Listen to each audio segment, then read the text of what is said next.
Welcome students. आज हम पीछे वाले पॉइंट से आगे का पॉइंट आता हमारा द्विनिषेचन या त्रिसंलयन, उसके बारे में जानकारी प्राप्त करेंगे। द्विनिषेचन, तो द्विनिषेचन के बारे में कल हमने यहाँ तक तो पढ़ लिया था कि जो हमारे नर युग्मक होते हैं वो नर युग्मक कहाँ चले जाते हैं, भ्रूण कोश में प्रवेश कर गए थे। कल वीडियो नंबर 6 में हमने देखा था, ये हमारी अंड कोशिका, ये हमारी सहायक कोशिकाएँ, ये हमारी ध्रुवीय कोशिका और ये हमारी प्रतिमुखी कोशिकाएँ। इस पूरी संरचना को अपन बोलते हैं भ्रूण कोश या मादा युग्मकोद्भिद भी कहते हैं इसे। तो हमने पराग नलिका से 2 नर युग्मकों को कहाँ डाल दिया था, भ्रूण कोश के अंदर डाल दिया था। अब द्विनिषेचन की अगर बात करें तो द्विनिषेचन आवर्त बीजी पादपों का एक विशिष्ट लक्षण है, यानी आवर्त बीजी पादपों का ये एक विशिष्ट लक्षण है। अर्थात द्विनिषेचन की क्रिया केवल और केवल आवर्त बीजी पादपों में पाई जाती है, यानी द्विनिषेचन आवर्त बीजी पादपों का विशिष्ट लक्षण है, जो केवल इन पादपों में ही पाया जाता है। यानी द्विनिषेचन क्रिया केवल और केवल किन में मिलेगी आपको, आवर्त बीजी पादपों में, यानी आवर्त बीजी पादपों में द्विनिषेचन होता है। और क्या है, ये जो आपकी आवर्त बीजी पादप हैं इनमें जो पराग नलिका से नर युग्मक थे उनमें से एक नर युग्मक तो आपका किससे जुड़ेगा, अंड कोशिका से, और जो आपका दूसरा नर युग्मक है वो किससे जुड़ेगा, ध्रुवीय कोशिका से। जो आपका पहला या कहेंगे एक नर युग्मक अंड कोशिका से जुड़ता है तो अंड कोशिका से जुड़ेगा, तो नर युग्मक और मादा युग्मक के जुड़ने को अपन यहाँ क्या कहेंगे, निषेचन। ये होगा आपका प्रथम निषेचन। कौन सा निषेचन होगा, प्रथम निषेचन, या इसे बोल देते हैं सत्य निषेचन, या इसे बोल देते हैं वास्तविक निषेचन। ध्यान देना कि पराग नलिका से एक नर युग्मक अंड कोशिका से जुड़ता है तो इसे अपन प्रथम निषेचन या सत्य निषेचन या वास्तविक निषेचन कहते हैं। ठीक है। और इस प्रथम निषेचन या ये सत्य निषेचन के परिणाम स्वरूप जो संरचना हमारे को प्राप्त होती है वो क्या मिलती है हमें, युग्मनज, जिसे अपन बोलते हैं जाइगोट। युग्मनज या जाइगोट, यानी कैसी संरचना होती है, यह आपकी एक द्विगुणित संरचना होती है। ध्यान देना, पराग नलिका से एक नर युग्मक अंड कोशिका से संलयित होता है तो उसे हम प्रथम निषेचन या सत्य निषेचन या वास्तविक निषेचन कहते हैं। प्रथम निषेचन के परिणाम स्वरूप हमें युग्मनज प्राप्त होता है। युग्मनज आपका एक द्विगुणित संरचना होती है। यही युग्मनज आगे क्या करेगा, परिवर्धन करेगा। आगे परिवर्धन करके युग्मनज से हमें किसका क्या प्राप्त हो जाएगा, भ्रूण का निर्माण होगा। भ्रूण जिसे बोलते हैं अपन एम्ब्रियो। ठीक है। अब पराग नलिका में एक नर युग्मक वो बच गया तो क्या कहोगे, पराग नलिका से दूसरा नर युग्मक ध्रुवीय कोशिका, चाहे तो बोलो इसको ध्रुवीय कोशिका, चाहे बोल दो इसको द्वितीय कोशिका, एक ही बात है, ध्रुवीय कोशिका। पराग नलिका से दूसरा नर युग्मक ध्रुवीय कोशिका से जुड़ता है इस प्रकार यहाँ 3 केंद्रकों का संलयन होता है। तो इस क्रिया को 3 केंद्रों का संलयन हो गया, तो इसे तो क्रिया को तो बोल देंगे त्रिसंलयन। लेकिन अपन ये देखेंगे कि जब आपका दूसरा नरयुग्मक यहाँ मिलेगा तो यहाँ प्रथम निषेचन हुआ था, तो यहाँ भी एक आपका जुड़ना निषेचनित हो रहा है, तो यहाँ आपका कौन सा निषेचन हो जाएगा? द्वितीय निषेचन। ठीक है, दूसरे नरयुग्मक के ध्रुवीय कोशिका से जुड़ने की क्रिया को द्वितीय निषेचन कहते हैं। ऐसे द्वितीय निषेचन के परिणाम स्वरूप हमें जो आपकी संरचना प्राप्त होती है उसे अपन बोल देते हैं प्राथमिक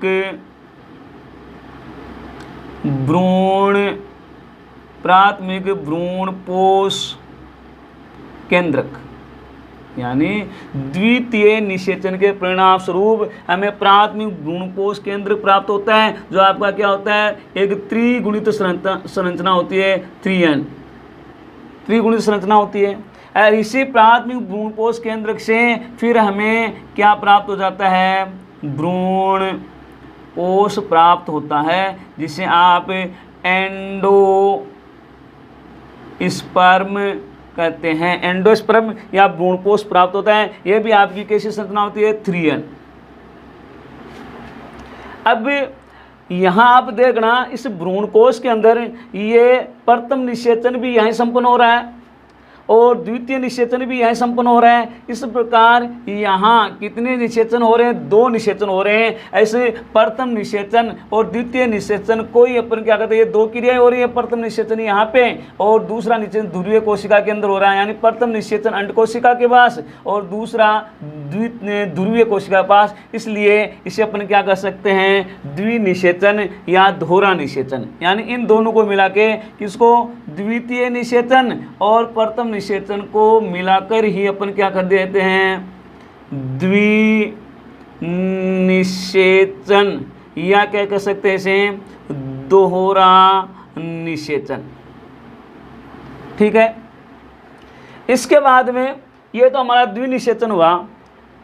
यानी आप ये कह सकते हो कि एक नर युग्मक का अंडकोशिका से मिलना प्रथम निषेचन तथा द्वितीय नर युग्म का ध्रुवीय कोशिका से मिलना द्वितीय निषेचन। इस प्रकार एक भ्रूण कोश में 2 बार निषेचन होता है, तो इस प्रकार 2 बार निषेचन होने को ही क्या कहते हैं? द्विनिषेचन या दोहरा निषेचन या फिर डबल फर्टिलाइजेशन कहते हैं। यह तो हमारा द्विनिषेचन। अब बात आती है त्रिसंलयन की। त्रिसंलयन में क्या होता है? त्रिसंलयन का नाम आते ही आपको पहले बात ये देखना है कि त्रिसंलयन की क्रिया है वो कहाँ होती है? भ्रूणकोश में। ये संरचना क्या है? भ्रूणकोश है।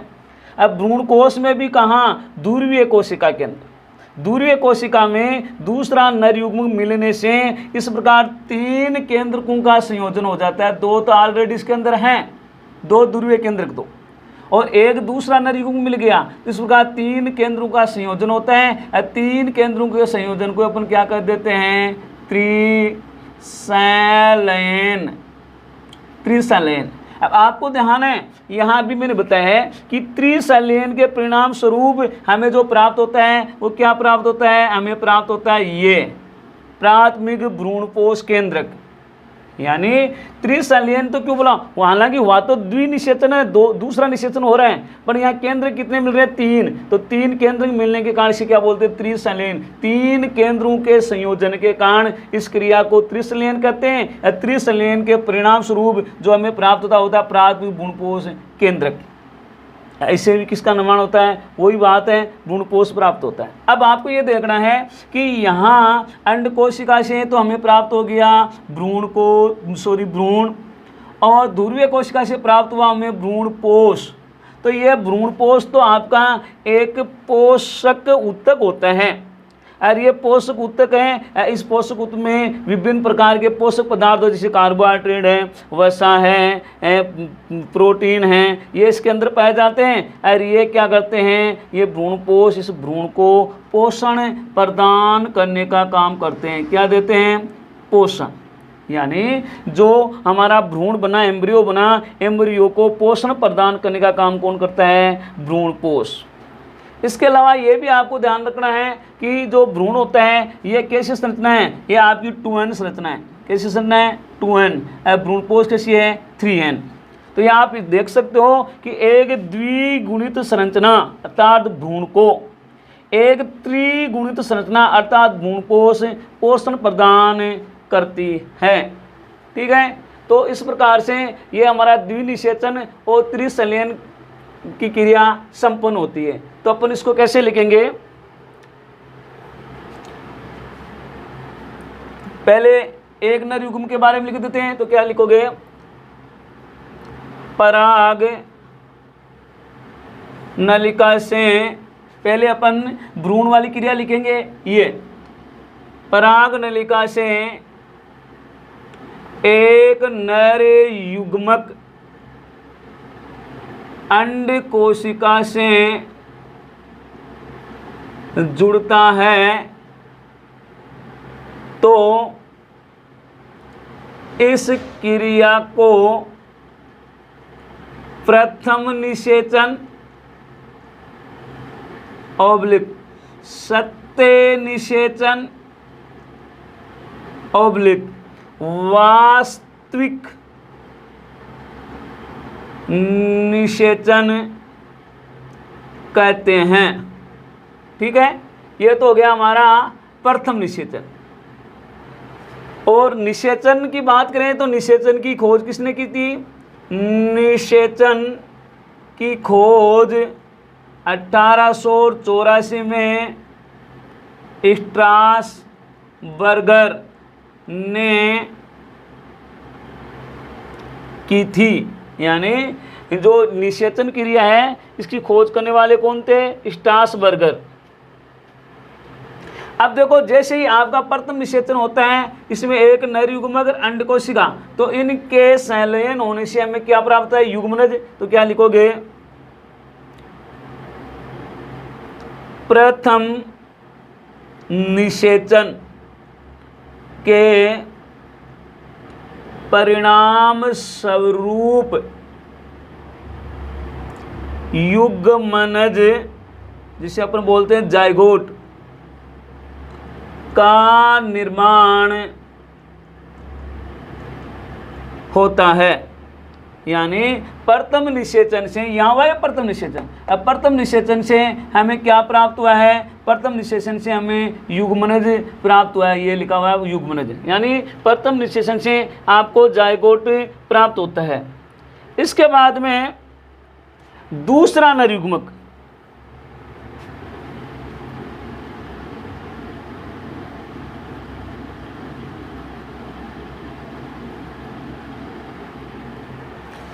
यहां ऊपर लिख देता हूं।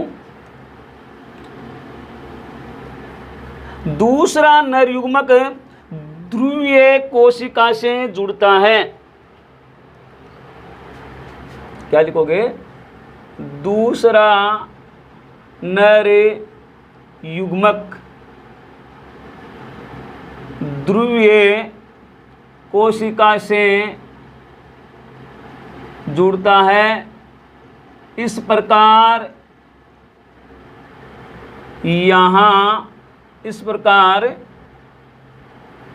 यहाँ तीन केंद्रकों का संलयन होता है। यानी दूसरा नर युग्म है वो ध्रुवीय कोशिका से जुड़ता है, तो एक केंद्रक नर युग्म का, दो केंद्रक ध्रुवीय कोशिका के। तो इस प्रकार यहाँ तीन केंद्रों का संलयन होता है। इस क्रिया को क्या कहते हैं? त्रिसंलयन कहते हैं। यानी इस क्रिया को क्या कहेंगे अपन? त्रिसंलयन। और इस त्रिसंलयन से हमें क्या प्राप्त होता है? तो आप लिख सकते हो त्रिसंलयन क्रिया के परिणाम स्वरूप प्राथमिक भ्रूणपोष केंद्रक का निर्माण होता है, जिससे बाद में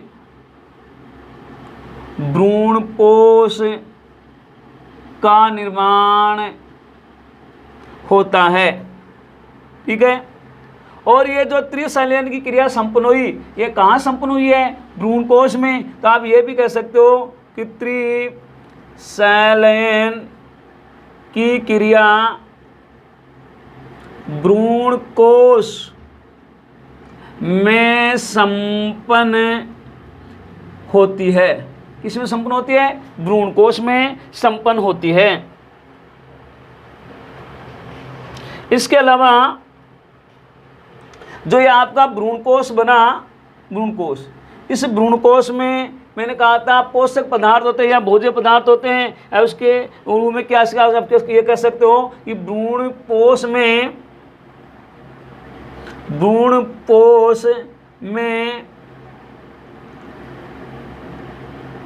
भोज्य पदार्थ के रूप में कार्बोहाइड्रेट, वसा, प्रोटीन आदि पदार्थ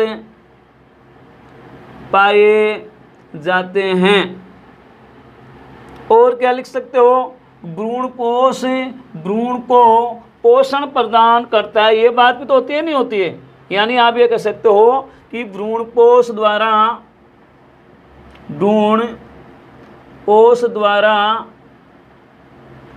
भ्रूण को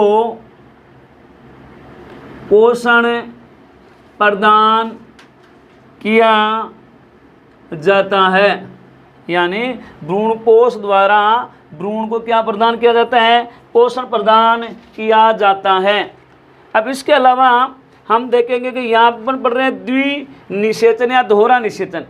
तो द्विनिषेचन या दोहरा निषेचन की खोज किसने की? तो ये भी अपन बताते हैं यहाँ कि जो आपका द्विनिषेचन है, द्विनिषेचन के बारे में एक वैज्ञानिक है S.G. नवासचीन S.G. नवासचीन ने 1898 में S.G. नवासचीन ने 1898 में फ्रिटिलेरिया, पादप का नाम है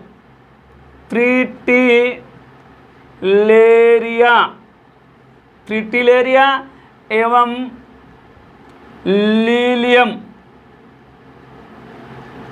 पादप में द्विनिषेचन की खोज की गई थी। यानी फ्रिटिलेरिया और लीलियम नामक पादप में S.G. नवासचीन ने 1898 में क्या किया था? इनकी खोज की थी, द्विनिषेचन की। इसके अलावा अपन ये भी कह सकते हैं कि जो द्विनिषेचन की क्रिया है, ये द्विनिषेचन की क्रिया एक होती त्रिसंलयन क्रिया। तो इसमें जो त्रिसंलयन है वो देखो, यहाँ देखना, यहाँ हो रहा है युग्मक संलयन और यहाँ हो रहा है त्रिसंलयन। तो त्रिसंलयन की क्रिया पहले होती है और युग्मक संलयन की क्रिया बाद में होती है। यानी आप ये कह सकते हो त्रिसंलयन की क्रिया प्राय युग्मक संलयन से पहले होती है। ठीक है। तो ये हुआ हमारा द्विनिषेचन एवं त्रिसंलयन। इसके बाद में हम पढ़ेंगे द्विनिषेचन का महत्व। अगला पॉइंट क्या रहेगा हमारा?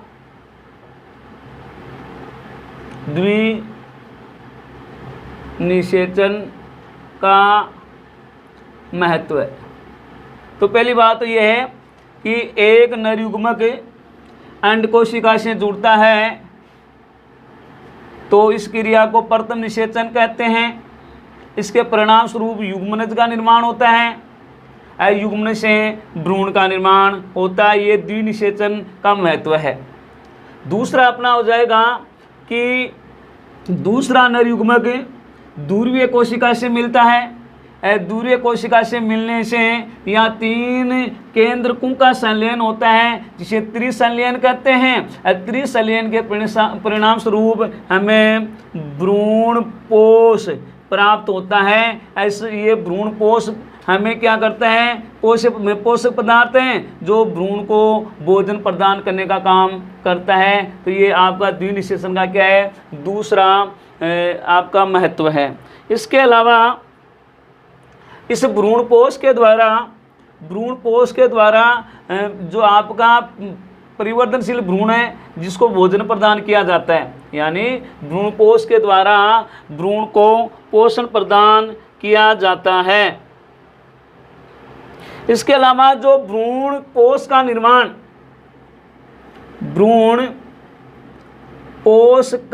निर्माण एवं बीज अंकुरण के लिए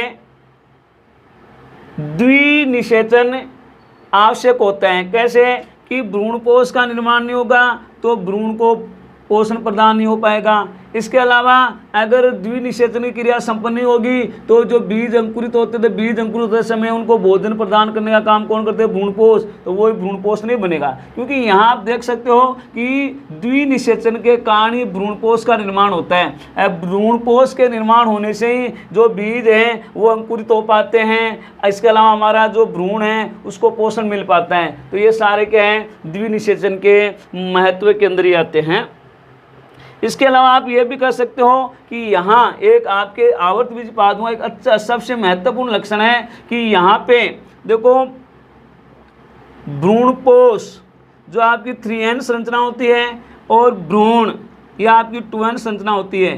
तो एक 2n संरचना को एक 3n संरचना द्वारा पोषण प्रदान किया जाता है, जो आवर्तबीजी पादपों का एक अद्वितीय लक्षण है।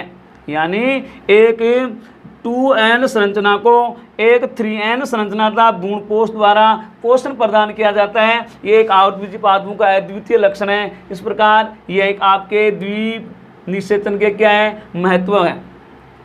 इसके अलावा एक बात और बताता हूँ आपको कि जो आवर्तबीजी पादप होते हैं, आवर्तबीजी पादपों में जो भ्रूणपोष है, भ्रूणपोष तो आवर्तबीजी पादप में भ्रूणपोष है वो निषेचन के बाद बनता है।